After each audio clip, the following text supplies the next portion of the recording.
Assalamualaikum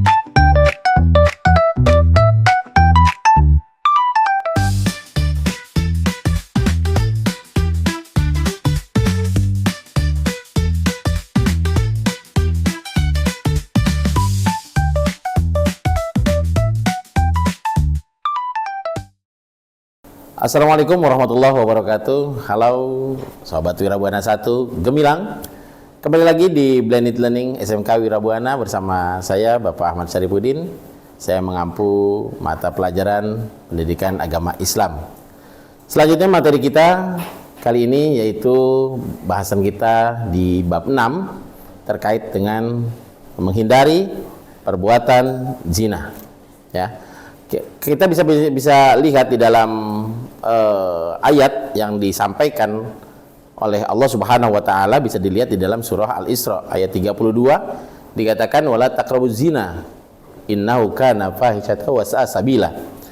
Adapun konsep yang nanti akan kita sajikan, yang pertama yaitu adalah Quran surah Al-Isra itu sendiri, yaitu surah 17 ayat 32, kemudian juga surah An-Nur surah ke-24 ayat 2, dan juga hadis tentang larangan pergaulan bebas dan zina.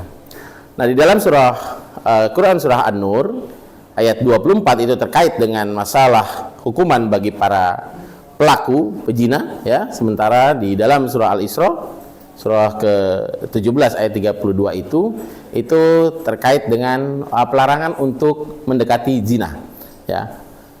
Kemudian yang nanti akan kita sajikan juga adalah pertama, kita ambil dari beberapa ayat yang tadi, seperti misalkan surah Al-Isra, ya, kita bahas nanti satu persatu tentang hukum tajwidnya, kemudian juga penjelasan ayat itu sendiri, isi dan kandungan ayatnya, kemudian perilaku cerminan ayat itu yang harus kita nanti bahas bersama-sama.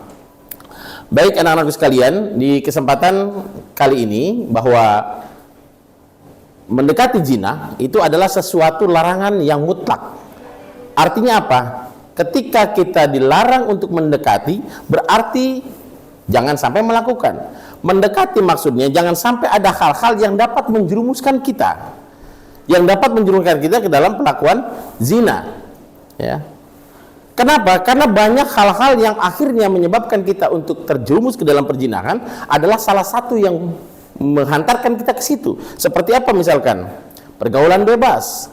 Pergaulan bebas yang sering kita lakukan, yang sering dilakukan para remaja adalah pergaulan bebas yang salah kaprah. Kenapa? Dengan alasan kita harus bergaul bebas. Namun, boleh-boleh saja kita bergaul bebas asalkan sebatas dengan aturan norma agama. Harus dibatasi dengan itu. Kenapa? Karena kalau tandanya tidak dibatasi dengan norma agama, khawatir yang nanti akan timbul adalah perzinahan. Jadi, zina itu ada dua, zina muhson dan ghair muhson, ya. Zina muhson itu adalah perzinahan yang dilakukan oleh dua orang di luar daripada nikah, dan masing-masing pelaku ini salah satunya atau kedua-duanya ini sudah memiliki pasangan, ya. Apakah dia itu sudah punya istri, apakah dia punya suami, kemudian melakukan perzinahan. Nah, hukuman seperti ini adalah lebih berat lagi. Kenapa? Dia bukan hanya didera dengan 100 cambukan, tapi juga dia harus dirajam. Apa itu rajam? Rajam itu adalah satu hukuman di mana sebagian badannya itu dipendam ke tanah hingga sampai leher. Kemudian tinggal kepalanya. Nah, kepalanya ini harus ditimpuk dengan batu kerikil. Sampai kapan? Sampai dia mati. Inilah hukuman rajam. Nah, oleh karenanya rajam itu bagi pelaku yang sudah berumah tangga, yang sudah memiliki pasangan, kemudian melakukan perzinahan, itu lebih berat daripada orang-orang yang melakukan perzinahan yang masih sendiri, yang masih belum ada ikatan dengan yang lainnya. Artinya dia masih lajang, ya. Nah, di dalam undang-undang kita KUH pidana itu mengaturnya perzinahan itu terbatas. Apa salah satunya? Di dalam KUH pidana dijelaskan bahwa hukuman bagi pezina itu hanya bisa diterapkan, orang itu bisa disebut sebagai pezina kalau salah satunya atau kedua-duanya sudah menikah. Bagaimana dengan orang yang belum menikah, yang masih lajang? Maka di dalam undang-undang kita KUH pidana itu dianggap belum zina, apalagi dia sudah suka sama suka, tidak tergolong dalam perzinahan. Nah, oleh karenanya inilah yang harus kita cermati. Kenapa? Karena undang-undang yang ada di negara kita itu produk-produk Belanda. Kita hanya bisa mengadopsi. Ya. Nah, apa yang harus kita terapkan? Hukum Islam. Hukum Islam, hukuman itu harus berat. Kenapa harus berat? Karena dengan adanya hukuman yang berat seperti itu, ketika orang ingin melakukan harus berpikir dua kali. Apakah layak saya lakukan ini? Apakah bisa saya lakukan ini? Kenapa? Hukumannya berat. Banyak pelaku-pelaku kemaksiatan, banyak pelaku-pelaku kemaksiatan kepada Allah, baik itu pembunuhan, pencurian, pemerkosaan dan sebagainya. Kenapa sering melakukan? Karena memang hukumannya terlalu ringan. Dengan hukuman ringan seperti itulah orang akan melakukan sesuatu ya secara berulang-ulang. Nah, oleh karenanya di dalam Islam itu menekankan sekali tentang larangan berbuat zina. Surah Al-Isra, surat ke-17 ayat 32 dikatakan wala taqrabuz zina. Jangan pernah kau dekati zina. Zina jangan didekati. Artinya apa? Jangan ada hal-hal yang dapat membawa kita kepada perzinahan.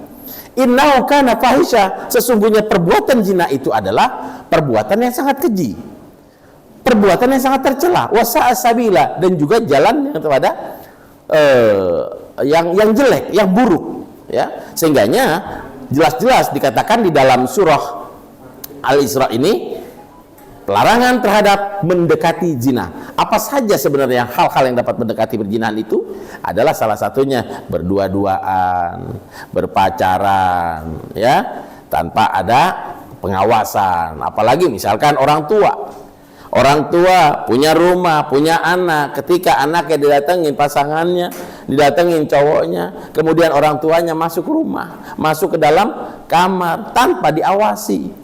Hal inilah yang akan mengundang seseorang akan melakukan perzinahan, merasa tidak diawasi, merasa sepi dan lain sebagainya, maka di situ setan akan masuk.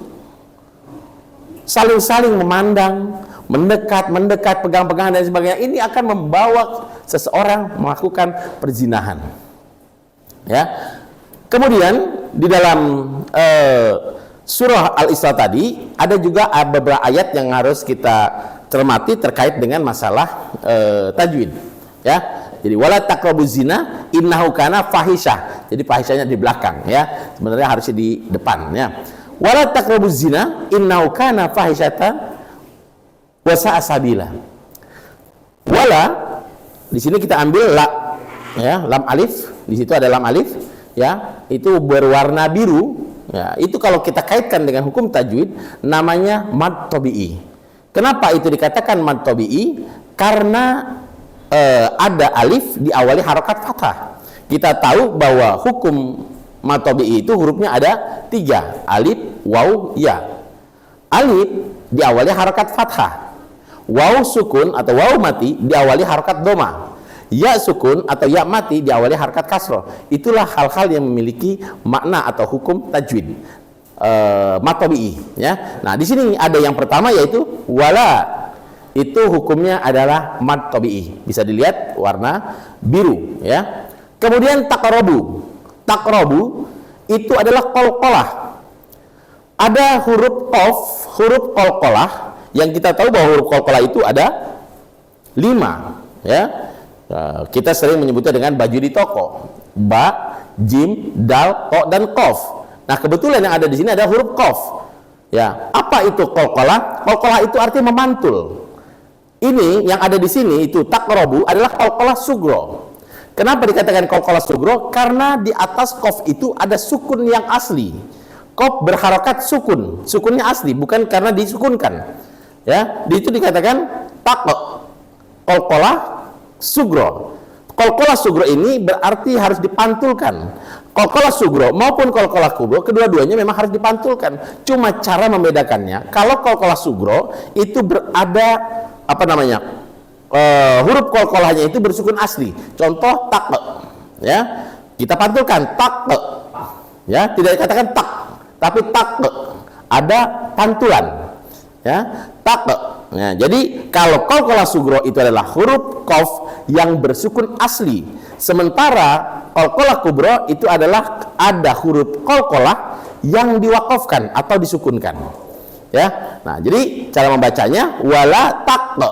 Nah, itu adalah hukum qalqalah sugro, ya. Kemudian dilanjut dengan az-zina, ya. Zina kita bisa lihat di dalam hukumnya, ya. Di situ ada mad jaiz munfasil, ya. Ada kata-kata wala taqrabuz zina ya.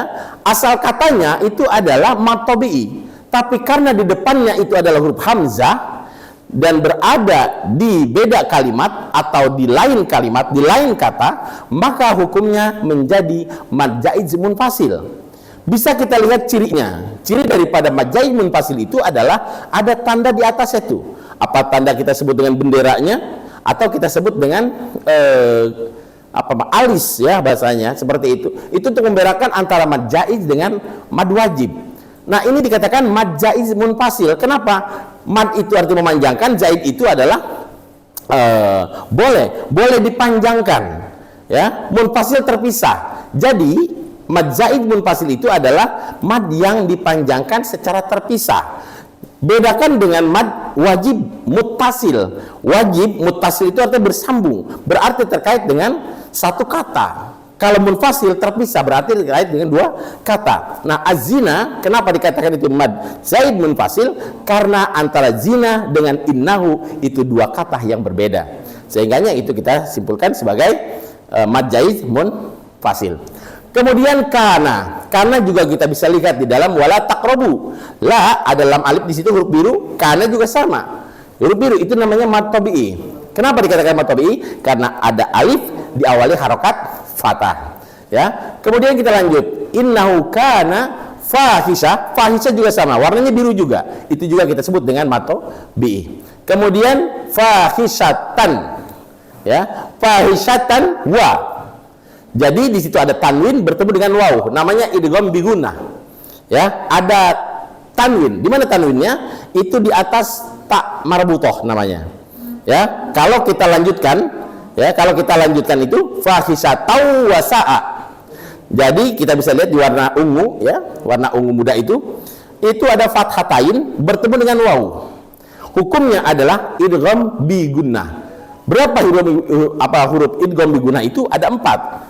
Ya, nun, mim, waw. Nah, ketika ada fathatain bertemu dengan waw, itu disebut dengan idgham bigunnah. Idgham arti memasukkan, bigunnah itu dengan dengungan.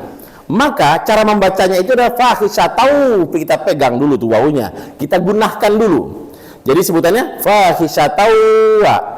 Tidak bisa kita katakan fahisatau, tapi wawunya kita harus pegang dulu. Fahisatau. Sa'a itu adalah mad wajib muttasil. Kemudian sabila kita bisa lihat di atas itu adalah warna biru, berarti mad tabi'i, ya.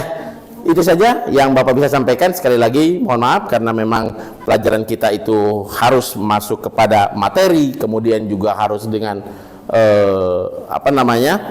uraian-uraian termasuk tajwidnya itu harus disampaikan. Terima kasih. Kita ketemu dalam kesempatan. Billahi taufiq wal hidayah. Assalamualaikum warahmatullahi wabarakatuh.